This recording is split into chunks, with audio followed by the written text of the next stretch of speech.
আজি মকৰ সংক্ৰান্তি অসমৰ হেঁপাহৰ ভোগালী বিহু উৎসৱ।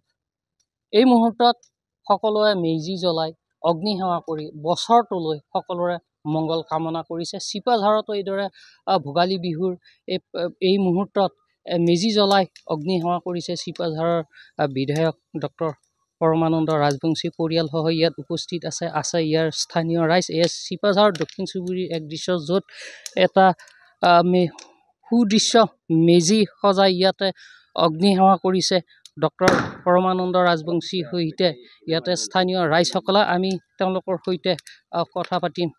আজি এই মুহূৰ্তত কি ক'ব অসমবাসীলৈ? অগ্নি প্ৰজ্বলিতং বন্দে। এই জুই, এই অগ্নি দেৱতা সমগ্ৰ পৃথিৱীৰ সকলো ঠাইতে পূজা কৰে আৰু একেধৰণে অসমীয়া যি বাপতি সাহোন ভোগালী বিহুৰ মূল সত্তাটোৱে হৈছে কি যে এই অগ্নি পূজা।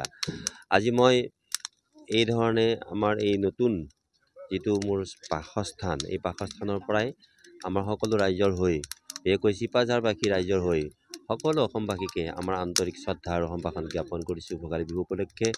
এই ভোগালী বিহুৱে বা এই অগ্নিয়ে যাতে আমাৰ জীৱন, সকলোৰে জীৱন সমৃদ্ধ কৰে আৰু জীৱন্ত কৰি তোলে আৰু লগে লগে অপশক্তি ন্যাস কৰি আমাৰ ডক্টৰ হিমন্ত বিশ্ব শৰ্মা ডাঙৰীয়াৰ চৰকাৰখনে যি ধৰণে কাম কৰি আছে, উন্নয়নৰ ভাগীৰথী গংগা বৈ আছে, সেই ভাগীৰথী গংগা যাতে অব্যাহত থাকে তাৰ কামনাৰে মই পুনৰ সকলোকে মই আন্তৰিক শ্ৰদ্ধা আৰু সম্ভাষণ জ্ঞাপন কৰিছোঁ।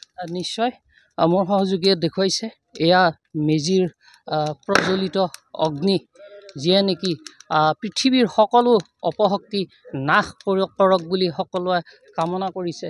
ইয়াত উপস্থিত আছে আন একাংশ লোক। দাদা কি ক'ব এই মুহূৰ্তত? হয়, প্ৰথমে আপোনালোকৰ মিডিয়াৰ যোগেৰে মই সমগ্ৰ অসমবাসীক ভোগালী বিহুৰ ওলগ জনাইছোঁ।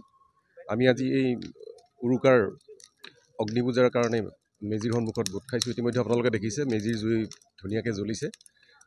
মই আশা কৰিছোঁ এই মেজিৰ জুয়ে সমাজৰ সমগ্ৰ অশান্তি অসূয়া দূৰ কৰি সমাজত শান্তি প্ৰতিষ্ঠা কৰে যেন, আৰু মেজিৰ জুইৰ দৰে সমগ্ৰ ৰাইজৰে জীৱন যেন উদ্ভাৱিত হৈ উঠে, পোহৰ হৈ উঠে, তাকে কামনা কৰিছোঁ। হয়, নিশ্চয় এনেদৰেই তেওঁলোকে কামনা কৰিছে। সমগ্ৰ দেশৰ যিসকল বাসিন্দা আছে নিজৰ লগতে পৰিয়ালৰ শুভ কামনা কৰি যাতে সকলো অপশক্তি অগ্নিয়ে বিনাশ কৰে তাৰ কামনাৰে ইয়াতে এনেদৰে মেজি জ্বলোৱা হৈছে।